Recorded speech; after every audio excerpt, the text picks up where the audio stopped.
Hello and welcome to Portman Road. This sound indicates an important announcement.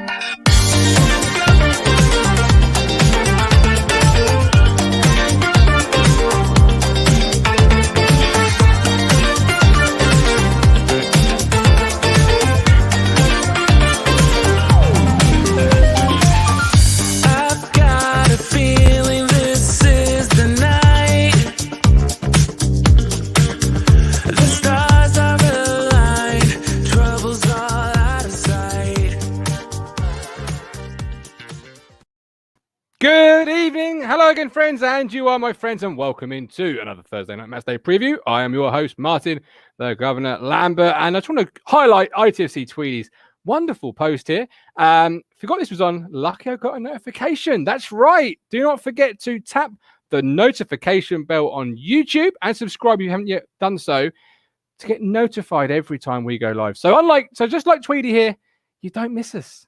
And you can catch us live because let's face it, there's nothing else on this evening worth watching. There's some World Cup qualifier, but they're not worth watching, as Stephen Parry said. Callie's in the room. Emerson Farrell, welcome in. Mike Baker, Raheem Sterling is the premier version of Norwood.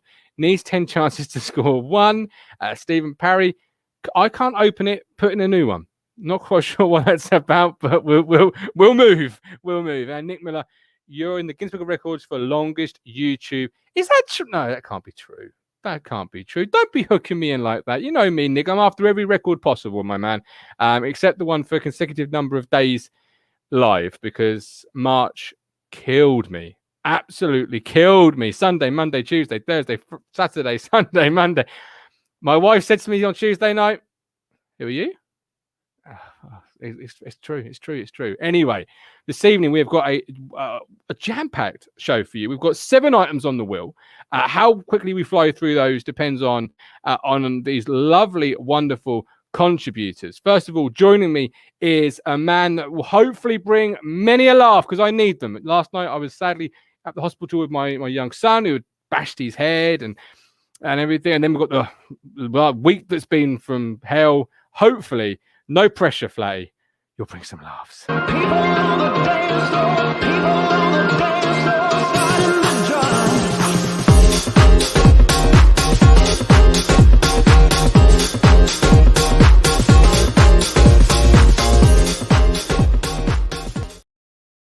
Hello, Mr. Flatt. How are you doing?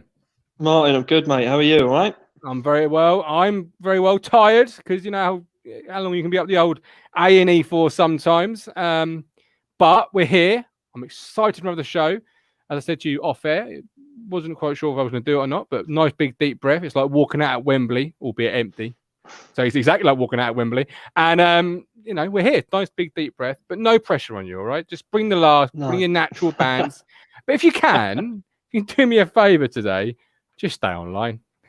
Yeah, well, maybe that might be part of the laughs when you just see my face freeze and my internet's gone to shit again. So I would take a freeze frame. You're in. It's like a revolving door last time you were on. Honestly, it's my internet. Dear, oh dear, works fine apart from when I do this. Hamster Wi-Fi incoming. Daniel Bond, I hope things okay. Just think of excuse.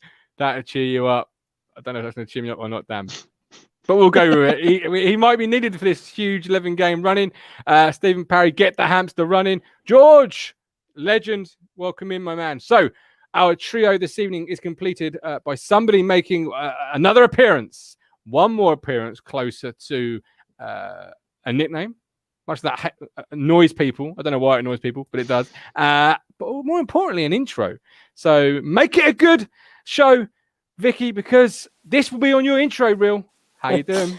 Hi, I'm good, thank you. How is everything north of the Watford Gap? Where? Where? How is everything up north? Yeah, it's all right. All good. Do you remember the Soccer AM sketch that had the weatherman where it was what's up north? Light drizzle. Oh, is that the one where Is that the one where he used to saying it's a scorcher at the Royal St James's Park Yes. in Exeter? Yes, I do remember that. Like, Soccer aims to be quite good. Yes, with what was the other one? Northern Boys Love Gravy, things like that. Yeah, When, the old stereotypical residents of Manchester as well. That was quite good. Yeah, no, it's the good. greatest. Talk about Soccer AM. The greatest sketch I've ever seen with Soccer AM. I don't know if anyone's seen it. Chat if you've seen it, let us know. Was the Billy Mitchell, Cockney? Yeah, I think it was it Rocket as Billy Mitchell, and he sends me all a quiver. And if you've not seen it, go to YouTube, check it out. It is 5 minutes of pure laughs. Michael Finch used to live up north. Whereabouts up north are you, Vicky? Exactly. York. I know York. So we know where Amy is. That's in Leeds. You're in York. Yeah. Oh, Yeah. nice. Are you excited for another weekend of Ipswich Town football? No. Like I was saying to you off air, I genuinely don't know whether to stay away from it this weekend because, God, I was angry. My house just didn't want to know me. My husband don't want to talk to me anyway, but he really didn't want to talk to me on Saturday. My house don't want to know me anyway, Adam. But we move. Why was that? What about last weekend's 2-1 defeat to Portsmouth really sort of got to you, Vicky? Because many fans are not, are almost in that free pass sort of range with Cookie. Flatty's not. But what really upset you last week? They just can't play for 90 minutes, can they? They have this intensity for a short period of time and then it just goes flat. And we cannot score really more than 1 or 2 goals. So the minute you go 1 down, you've got a mountain to climb. You have fast so strikers. that equaliser went in and I just knew that we weren't going to score another one. And then, of course, the second one went in and I kicked the dog. I didn't kick the dog. I'm joking, but he nearly got kicked. She's dropped it in there. Flatty, what do you say to Facebook user here? Because I saw you shaking your head as I was bigging it up for Vicky to come in there. But just need this season over and done with. Think we've all accepted it now and just pray for a semi-decent summer. What do you say to that Facebook user? I just think we need to get out of this mindset of writing seasons off. I really do. We wrote off Lambert's relegation season. We still had, 90 odd points to play for. 6 months. And this, exactly. We still went down with 14 points or something crazy. Yeah. This season, however poor we might have been, there is still a fraction of a chance that we might get promoted. It shows how poor the league is, granted. And I do also agree with people that if we were to be promoted, the squad is poor. I think we would really struggle in the Championship, but I think any kind of rebuild is easier in the Championship because more money, Championship club, chance to attract better players. I just think you cannot ever sniff at an opportunity to get promoted. I don't ever think you should give that up. I really don't. No. I don't see why. Look, we might not be good enough. I don't think we'd be good enough to win a 2-legged tie against a top 6 side and then win a one-off at Wembley. I don't think we'd be good enough at the moment, but you've got to take the opportunity if it presents itself.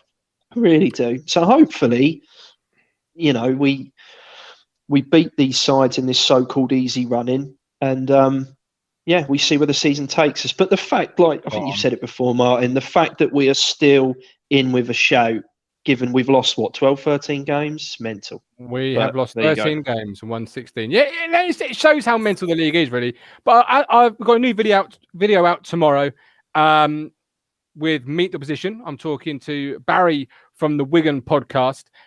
Love Barry. But as I was saying to Barry yesterday, suddenly, Vicky, it's not just Charlton we're chasing because Blackpool have come from seemingly nowhere.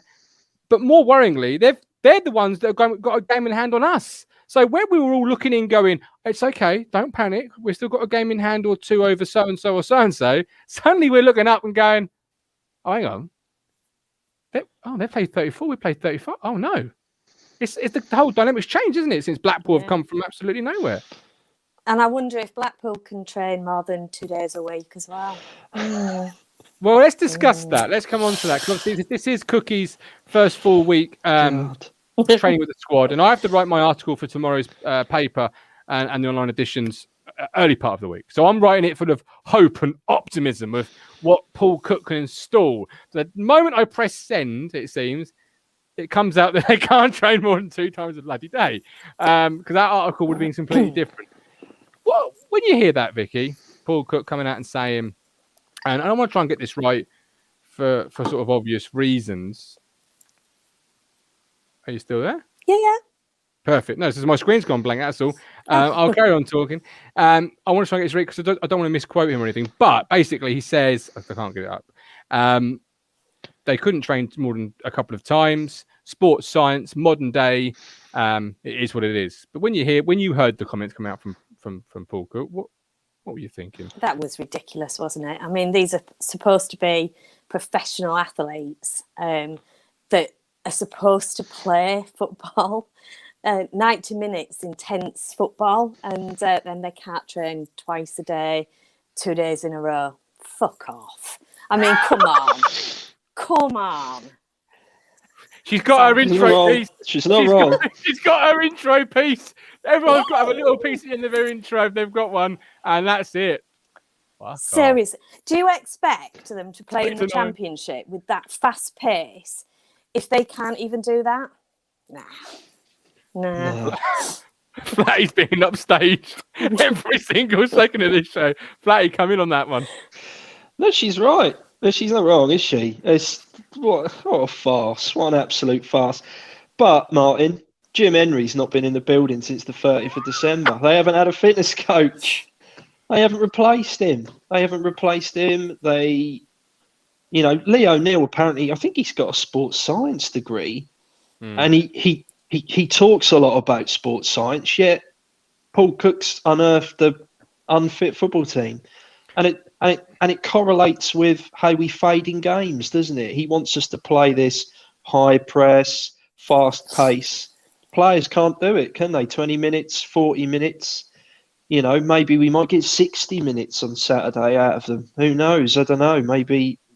But it's all linked, isn't it? It's all linked. The no fitness coach, the standards at this football club.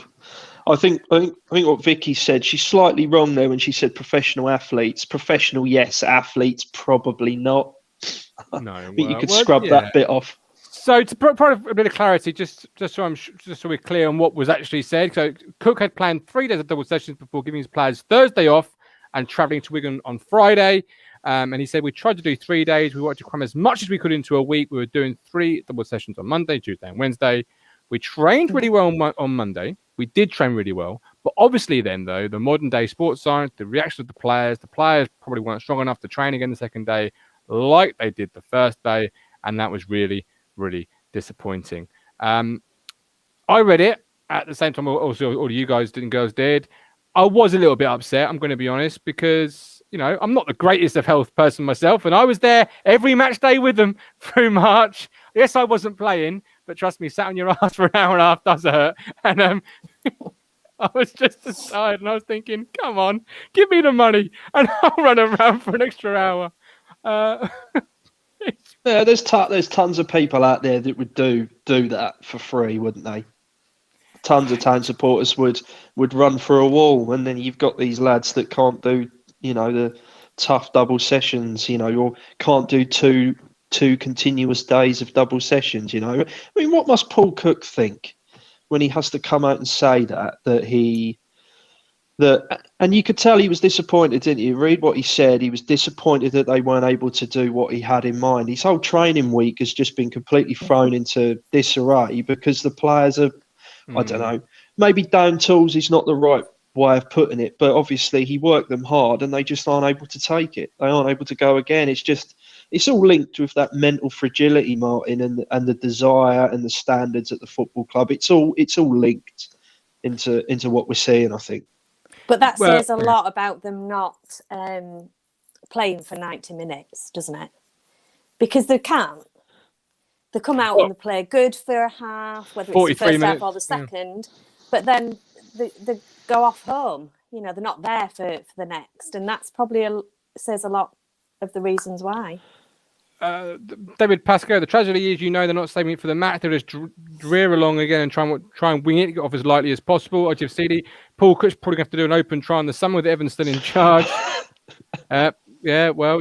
Cruncher says, get the broom out. Yeah, Cruncher loves a good broom. Every day is what he's been saying, get that broom out. I don't know if he actually does it at home or not, but that's another story. Michael Finch, these players earn in 1 week more than what I used to in 2 months. They should be able to train 6 times a bloody day. What we did see this week from the Paul Cook training video, was there any takeaways from that while we're talking about training? When you watched that, have we all seen that video? I imagine we have when the club released it. Any takeaways for it? I think I saw James Norwood sitting it out. That's a worry to me. Anybody else take anything away from it? So he looked quite chummy with Chambers and Ward, with the senior players, didn't he? Sort of like he was having quite a lot of laughs and jokes. It just seems to me it's just like chalk and cheese, isn't it, from Lambert? How he's the way he's just cajoling training, continuously shouting, continuously talking them through everything. Yeah, it was, and it's good the club are putting stuff like this out. It's nice to see that they're putting it back. Hawkins is back. Hawkins is back. Easy automatics. ITFC tweet. I'm glad you tapped that notification bell, because that's made my night. Chris Wardman. The hardest I said, I always want to make sure I get the surname right. The first time I said his surname, I said it incorrectly, and he rightfully had a go at me. So I want to make sure I say it right, Chris. The hardest I saw Town player season was at home to Posh, where we worked hard from the sending off to the end of the second half. Yeah, the Sunderland game we worked really hard as well. I remember we didn't get anything from the game, obviously, but I remember us working hard. But Vicky, that video, anything you took away from it? Anything you were excited about, looking forward to Saturday, or gleaned from it? Some of the lads didn't actually understand what he was saying. That's what I saw anyway. They were kind of saying, what do you want me to do? And he was saying it again and again. That in itself is a worry, isn't it? Isn't it? I mean, yeah, no, it is, because it's not rocket science. Here's a ball, kick it, and get it in the net. There you go. Are we at risk here? Are we at risk here of either overloading or overworking in the middle of March? We're now entering what I would call the home stretch. We've got one more jump. That's Wigan. One more fence to clear. Let's channel was what last week. Let's nick some horse racing terminology. One more fence to clear. Then we're in the home stretch. Are we in danger of overloading these players at the wrong time, or overworking them at the wrong time, and picking up a couple of niggly injuries, or having moments on the pitch on Saturday where they freeze because they're not quite sure what their assignment is, as Vicky says there? What's your feeling on that? On that? Well, they had 6 weeks. Was it 6 weeks off over Christmas with COVID saga? They only played half a season last year. So, no, we're not overworking them. We're expecting them to get out there and train hard, and they're not really doing that, are they? Matt Stannard, freeze. They're not flat, isn't it? Oh, dear. I don't know what kind of... I mean, I don't know how good the pre-season was this year with COVID and all the problems that were surrounding the country at the time when pre-season started. Pitches. And those hard pitches, those really tough pitches. I don't know. I mean, someone put in the comments there earlier about it makes you wonder what sort of level of fitness Cook's walked into. It's a concern, but this is just this make-do approach of the football club. Paul Lambert mentioned when Jim Henry left that it was a position that they needed to sort out, and they just haven't, have they? Certainly not from what we're aware of. They haven't sorted it out, and I don't think it's a surprise you're seeing comments like this that fitness is an issue. It's a worrying thing to hear your manager say that in certainly in March. But you might have a point though, Martin. Flogging them really hard before the home stretch. Who knows? I mean, I'm no fitness expert, but I don't know. You would at least expect them in March to be able to do 2 or 3 continuous hard days worth of training. It's embarrassing, isn't it? It is just embarrassing. It is in March, because those are the sort of stories you hear about in the early pre-season, isn't it? Normally, where the players are unable to sort of ramp it up a notch or two. But as we're on to sort of the squad and everything, we are going to need a hero that's going to come through. And guys and girls, stay tuned. There is an iFollow quiz coming up. 2 iFollow codes courtesy of Matt Stannard. So keep your eyes and ears open. I'll be dropping that shortly. But 11 games left to go. We need a hero. Town needs a hero. If you had to pick a hero and say, look, my money is on that man there to step up for this football club in these next 11 games, who would the money be going on? Adam? James Norwood, because it's going to be his goals that gets us in the top 6, isn't it? If it happens, no one else is going to score the goals for us, are they? We can all laugh about Drinan and Hawkins, but realistically, Norwood's the one. He's the guy, isn't he? I don't see anybody else making as big a contribution as him in these last few games. It's a lot to carry on his shoulders. James Elmer's gone for Judge. Michael Finch has gone for Skuse. Stephen Parry's gone for Lancaster. That's a wild shout. And I did notice, actually, from that video, if I'm right in remembering, I was watching it in the hospital, funnily enough. So I have a lot of things going on. Wasn't Lancaster paired with what you would call the strikers? So Hawkins, well, what the club would call strikers. Hawkins, Drinan, and co. So maybe, Cookie's thinking of playing Lancaster more as a traditional striker. I know Football Manager is really good in that position. But that's something might be something to look forward to or look out for. Matt Stannard, the iFollow GOAT, says Skuse. GOAT status is being downgraded as we speak. Harry Butcher, KVY. Neil Emston, if he stays fit, KVY. K's on for Skuse. Vicky, if you had to put money on a player being a hero in the next 11 games, who would it be? I'd like it to be Jackson, but he hasn't really done an awful lot, has he? But there's still time. I would like it to be Jackson, only because I don't think he'll be here next year. And I think that he's got 11 games to prove himself, to get himself a better club, really. Yeah. Yeah, that's exactly my outlook on it, Vicky. You're absolutely right. He's got this number of games to do it. I'm going to throw a wild card out there. Thomas Holy. I'm going to throw an absolute wild card out there. Christ.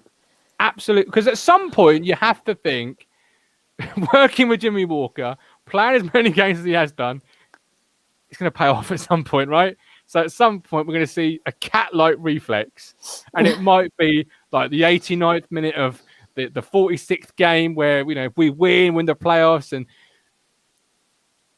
I'm just trying to throw a wild card out there, really. The only chance he has, player final.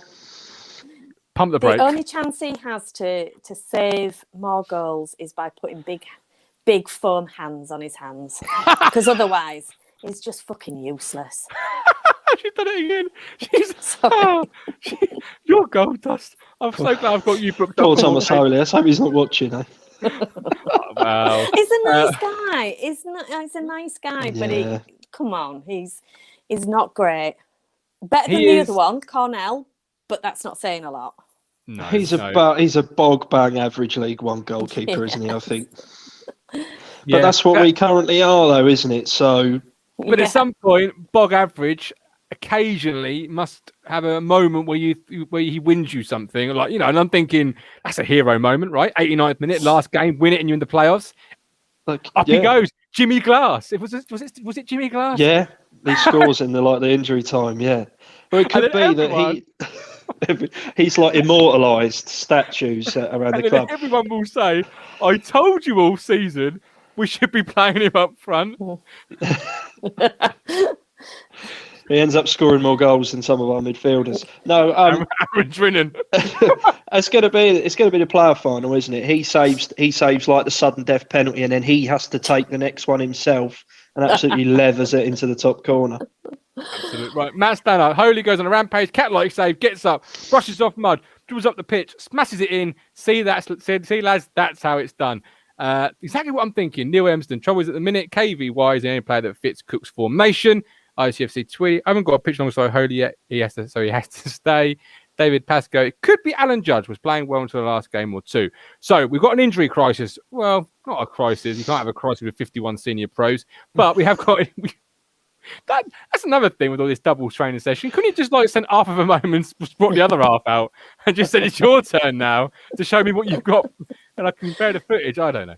Right. Back four. Let's solve this weekend's back four sort of crisis because Wilson is going to miss this weekend.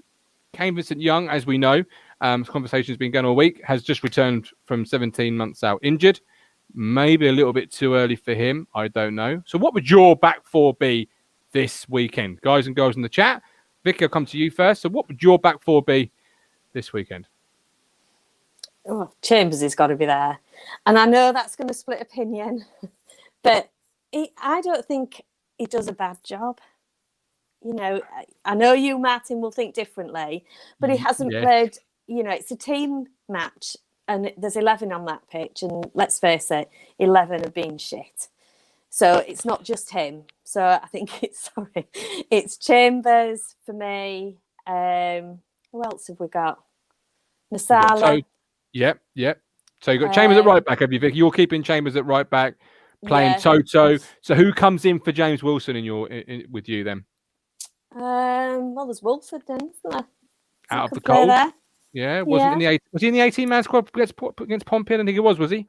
No. McGuinness No, was. he wasn't.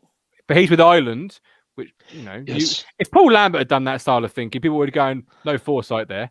But anyway, I think Ward probably, although I don't rate him, but I think he probably has to be there. Yeah, I saw Luke Garbutt score for Blackpool midweek. You know, summer of downgrade, wasn't it? Really, let's be honest. We could have done with him, couldn't we? Yeah, we definitely could have done. Flatty. So Vicky's going for Ward, Wolfenden, Toto, and Chambo.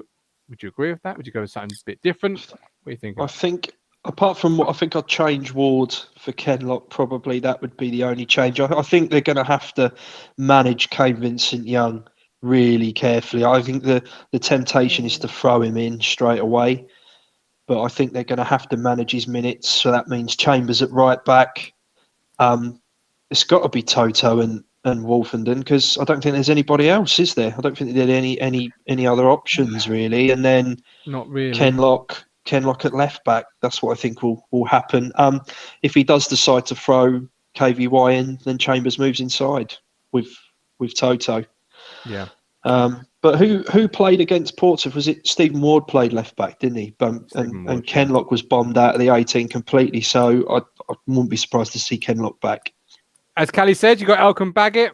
Not sure he'd be ready or he'd be classed. He's at Kings Lane, isn't he? He's on Kings Lane. Yes, he is. I spoke about that on Monday. I should have known that when I read it. My bad. I spoke that with Amy on Monday. Yes, of course. And of course, George, you made a debut. I tell you what I think it's back four's going to be. From what I gleaned from the video, I saw part of the video. I saw Chambers and Enciala together with a bib on. So that, to me, I read that as he was looking at those two in that particular situation as maybe his partnership. And I just think with 5 subs, I just think he might say, "Let's see what we can get out of Kane." You know, if we monitor him, we've got 5 subs. So if you have to pull him after 15 minutes, just as an example, you still got more subs than you would normally start a match day with any other year. Yeah, it's a fair point. You'd rather start him, I suppose, wouldn't you? And then bring him off, then bring him on as a sub and he breaks down and you have to take him off. You're better off starting him, I suppose, aren't you? Yeah, I he just definitely don't know. Will play a part. Definitely. And it might be too soon, but I was looking at that video and he was working a lot with Kane. Like really, I think there was a clip or a cutaway scene where he had his arm around him, talking to him. Like, I was just thinking, if you're not looking at a player really realistically for any more than 20, 30 minutes for 2, 3, 4 weeks, would you maybe waste the time you've got? Or would you look at the players who are going to give you 45, 90 more quickly, more regularly? I don't know. Maybe I'm reading too much into it. Maybe I'm reading the room right. I don't know. But I would go what I think he might go in that case. KVY, Chambers, Enciala. I'm going to say Ward because he looked quite pally with Ward, but I'd go Kenlock. That back four frightens the life out of me, by the way. It's like we're starting strong. We're getting weak. We're going strong. We're getting weak. Because Toto and KVY for me, perfect. Just I'm not bought on Chambers at centre half. Particularly with Toto, who has a mistake in him. Like that just could be catastrophic. Right, Adam? Yeah, there's always a risk, isn't there, with Toto? But it's what we've got, isn't it? We're gonna have to go. We're just gonna have to suck it and see, I suppose, aren't we? With this back four, but yeah, it needs major surgery, doesn't it? I think he definitely, there'll be a new left back in the building. I wouldn't be surprised if he if we see Toto and Wilson out the door in the summer, because Ndaba will be back. Wolfenden, I don't know about Chambers. I really don't know about what to do with him. And then we bring in another, maybe a left-sided centre half, left-footed. I don't know. It's just I'm thinking out loud, but I think there's some work needs to be done there. There's lots of work to be done, and obviously Barry Cotter's the first out of the door. Another name that is a deal or no deal, and we are going to move on to that now, Stephen Ward. What would you do with Stephen Ward? Would you give him another year, or would you say, sorry, Stephen, no deal? The exits are here, and here. What would you think? No deal. No deal. From you? Both of you, no deal. Flat out, no deal. Yeah. Not even a comment. No. Yeah. No. If you look at how Paul Cook wants to play, traditionally he's had sort of athletic sort of fullbacks that bomb on. I'm sorry, but Stephen Ward doesn't fit that description particularly well.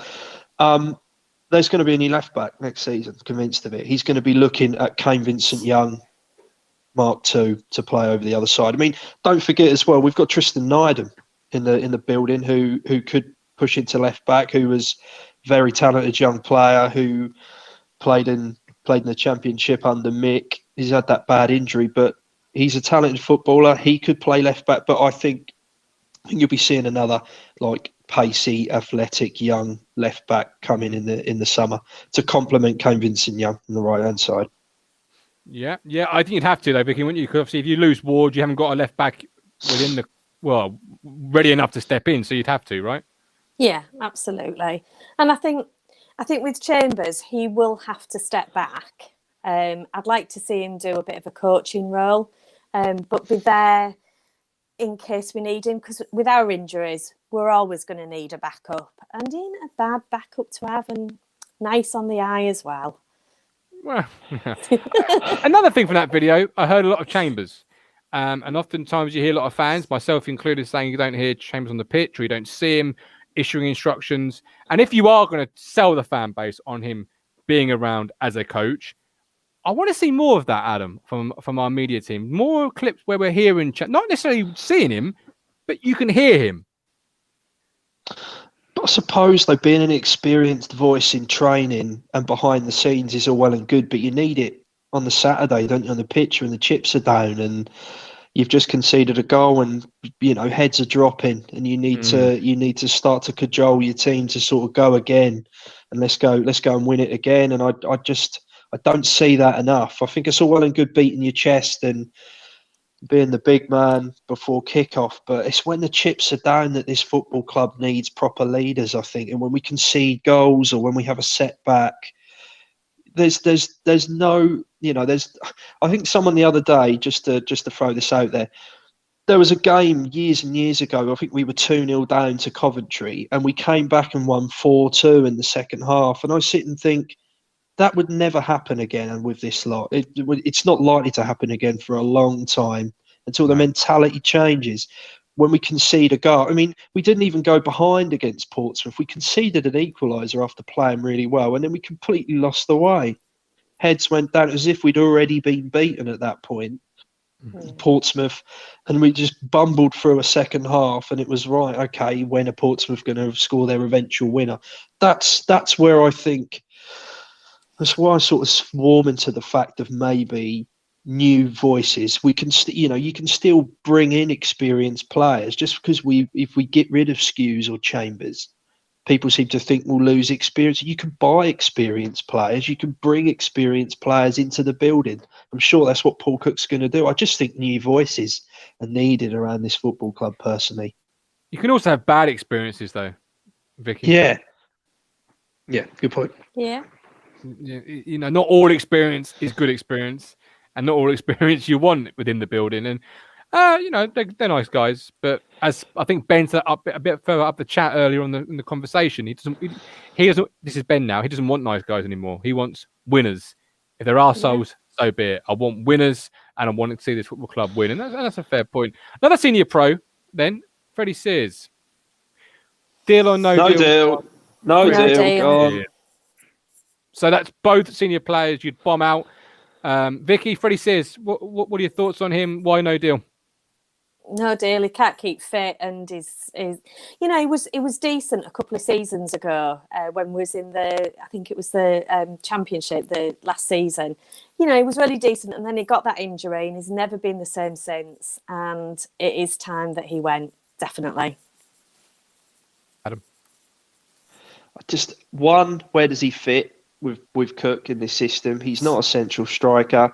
Don't think he's good enough now to play as one of the wide forwards. I think under Paul Cook, those wide forward players are going to be really, really important. I think you'll see some new players come in those positions. Sears doesn't have the pace to play that anymore. What was the Gillingham game? He comes on and he sort of has a hand in two of Gillingham's goals. Not a very good job interview, was it? No, I just think I think free up wages. I think Ward and Sears are probably on decent wages, aren't they? Probably for League One senior players, free some wages up. If where does he fit? If he doesn't fit anyway, get him gone. Get someone in that he's going to fit into the side. Yeah. Give me one quality player over Stephen Ward, Freddie Sears. Do you know what I mean? Like use that money on one definitely. Quality. I'd have Luke Garber over having either one of those. Absolutely. Better striker. Well, don't worry. We've got a load of these deal or no deals coming up, and strikers are in there. Aaron Drinnan's time will come. Lee Bayliss, Sears, no deal. Ben Moore, Sears can go back to Colchester United. Louis Sharp, Sears is going to Colchester, put your house on it. I think my wife would kill me because knowing my luck, he wouldn't end up anywhere near. Oh, it's not his internet, it's his webcam today. Oh, no, it's just just had to. Got a bit of a cold, so. Dave Eaton, no deal. Freddie, Spring B. We need a midfield general who can rough people up. Definitely not Freddie. Rich Cook, Sears, no deal. Mike Baker. Anyone got Ian Cranston's number? Still, we can get in Chambers. Ben Moore. Just look at someone who could sign for next season. Sam Morsey, Reece James, the left back. Talking to players or people that perhaps need to move on. Our friend and yours, Mick McCarthy, was doing the media rounds today. It's always Jim White, isn't it? That these stories come from. So today on the Jim White and Simon Jordan show, these are the sort of the brief highlights of the Mick McCarthy interview. He says he claims he left with a bad rap, which he didn't deserve. He did a great job. With the budget we had, always finished in the top half. Is that technically true? Did we finish in the top half the year Bart saved us from relegation like the year before he went? Was that technically we the were top half? floundering mid-table, weren't we? We were. Yeah. It went sour, and that did affect his chances of getting a job. Because obviously, he went to Cyprus. So is the rap he gets here? I guess the question I'm going to ask is it fair? Yeah, because he didn't succeed, and he was a twat. Fucking hell, Vicky. She's literally got no chill. I love it. Flatty? I think you have to look at the owner for why it went wrong with Mick. I think Marcus Evans needed to step in there when it was going stale. I think he stayed a season too long, personally, for me. And I suppose from Mick's point of view, there's only so many fires you can put out, isn't there? Sometimes it's working with your hands tied behind your back. And I think that's what we saw against Norwich when he swore at the supporters. I think he'd had enough. That obviously doesn't condone what he did, but it must be incredibly frustrating having to be a manager under Marcus Evans at the best of times. And I think Mick had probably squeezed as much as he could out of that side, and Marcus Evans let it drag on for as long as it could. But come on, why are we still talking about Mick McCarthy? It's like 3 years. Yeah, 3 years since he's been a manager. So why was he asked this question? So why were we being spoken about? And by the way, in the 16-17 season, we finished 16th under Mick. Is that technically a top half finish? I'm not being pedantic. No, it isn't, Martin. But, no, definitely not. I just thought I'd ask the question there, sir. But I do agree with you. I do, and I think as we look back and as time evolves, yes, you want to say why we're still talking about the Marmite figure of Mick McCarthy, but he has got a fair point. It was an unfair rap, I think he got. We were top. We didn't invest. And if you look at his transfers in that season I'm talking about, Paul Digby, free from Barnsley. Make your own mind up on how good these players are. Patrick Webber, free transfer. Adam Webster, Grant Ward. Leon Best as a replacement for Darryl Murphy. Kiefer Moore, Jordan Spence, Stephen Taylor and Danny Rowe. I mean, those are your transfers in. That is a normal transfer window under Marcus, in my opinion. It's just what can we get in the building. And I remember seeing Giles Coke come on against Colchester United in a pre-season friendly, and I could tell he wasn't going to be a first-team player, and was it really worth signing? But we just couldn't recruit right, could we? At any point. He kept us up. He kept us up, didn't he? I mean, we did incrementally better. Playoff season was the pinnacle, and then it nosedived from there, didn't it? It is. Yeah, it was good for the first couple of years, and then it just went mediocre, didn't it?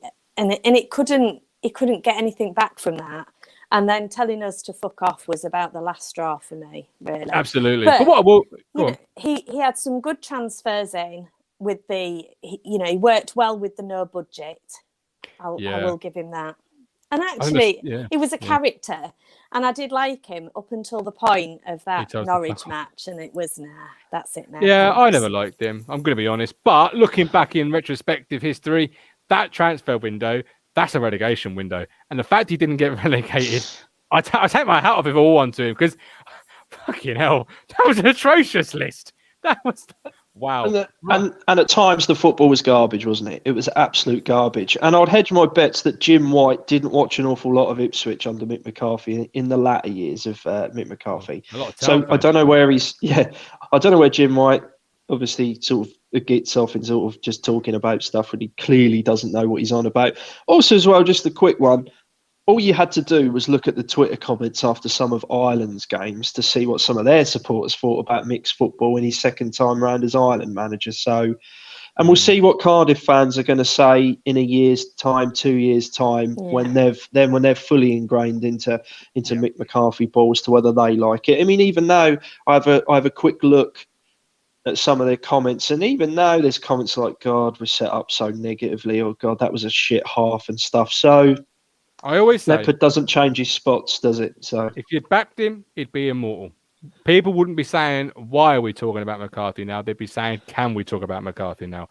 Because he'd be in the folklore legend book alongside George Burley. Because it's the last time we had success was George Burley, and had he been backed and we'd achieved what we should have done that year, he'd have been the man that returns back to the Premier League and all its riches, and we wouldn't be playing Wigan Athletic this weekend. But we are.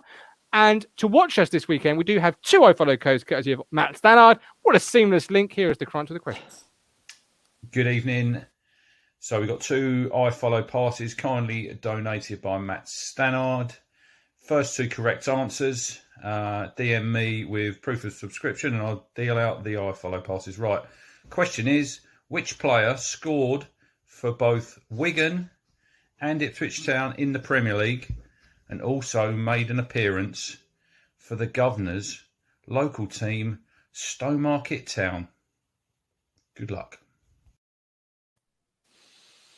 Don't say anything, guys, because obviously don't want to give it away. But as I said, Wigan Athletic this weekend. What do we expect from it, and what is our score prediction going to be? Adam, you can kick us off. It'll be quite an interesting one, I think. Is Paul Cook up against our potential number 2 next season in Liam Richardson, who could well be coming here as his assistant in the summer. It'd be interesting to see them two go head to head. I think we might just edge it 2-1, 1-0, maybe. It won't be pretty. It will not be a pretty watch. He said after last week's Pompey game, Adam, that he would look at and potentially consider going with Jackson and Norwood up front. Would you like to see a two-man up front? If so, would those two be your chosen pair? What do you think on that one? I think so.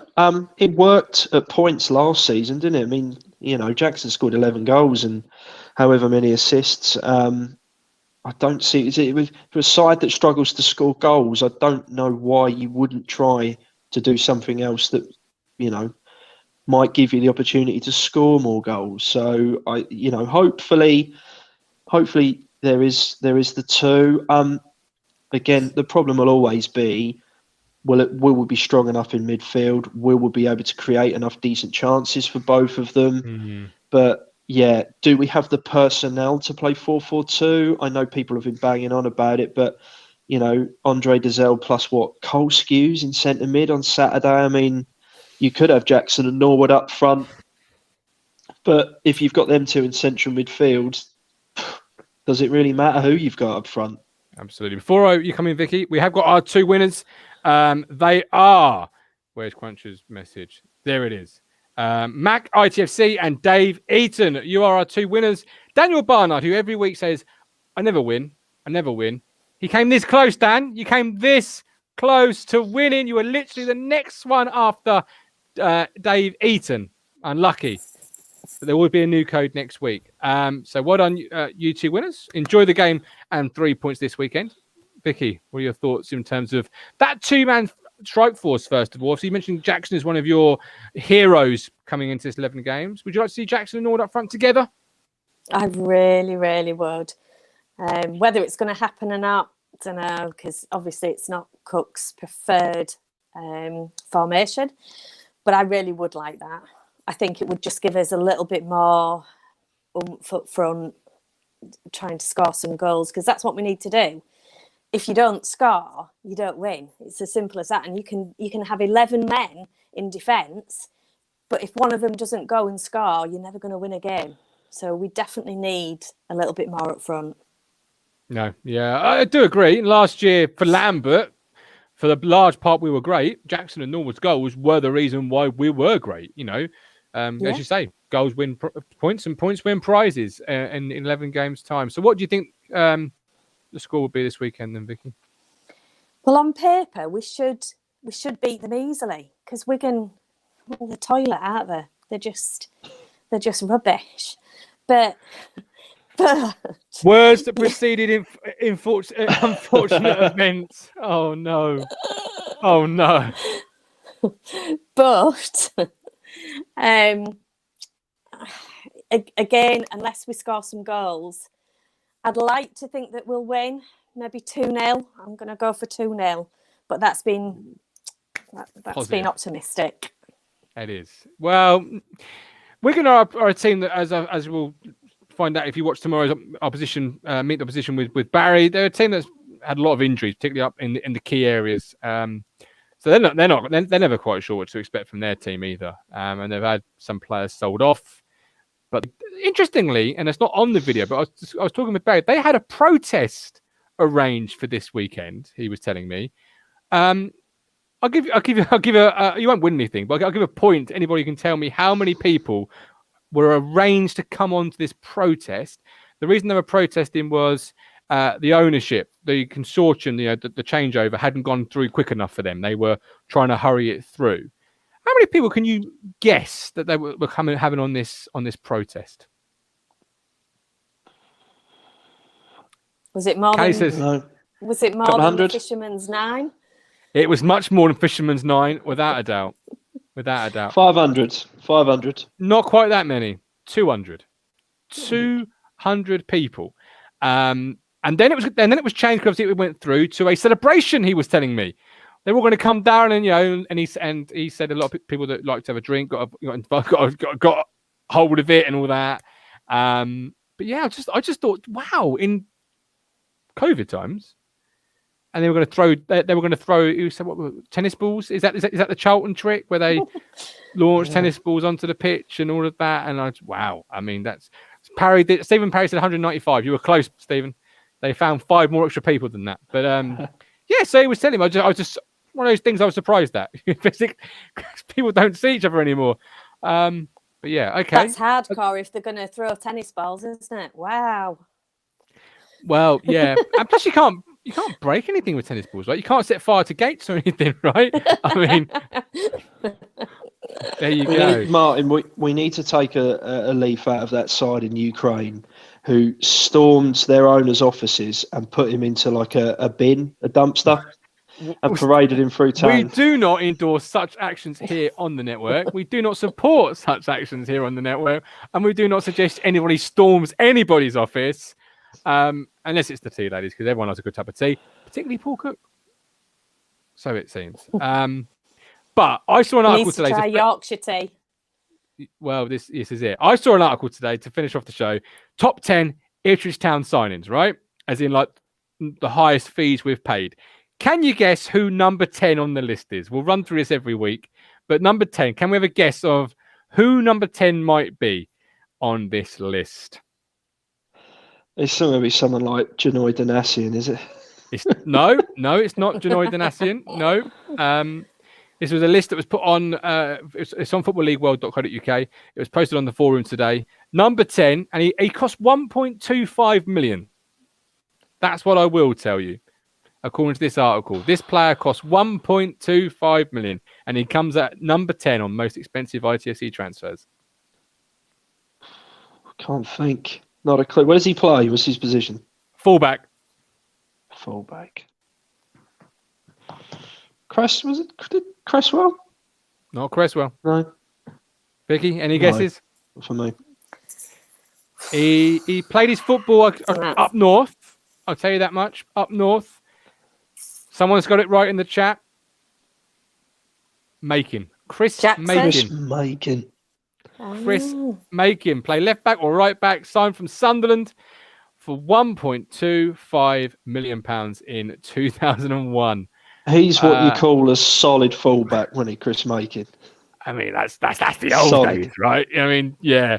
My reminding memory of Chris Makin is him walking back to the halfway line, looking absolutely blown away in that Liverpool 6-0 home defeat.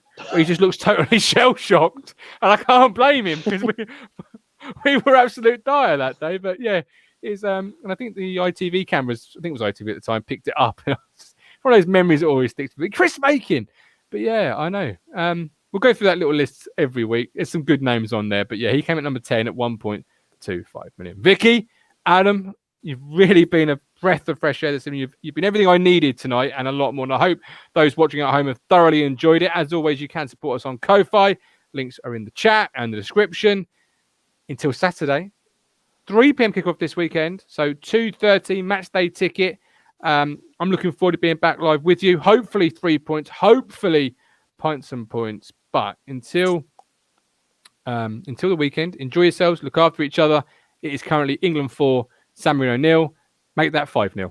And with love, with care, I will see you all Saturday.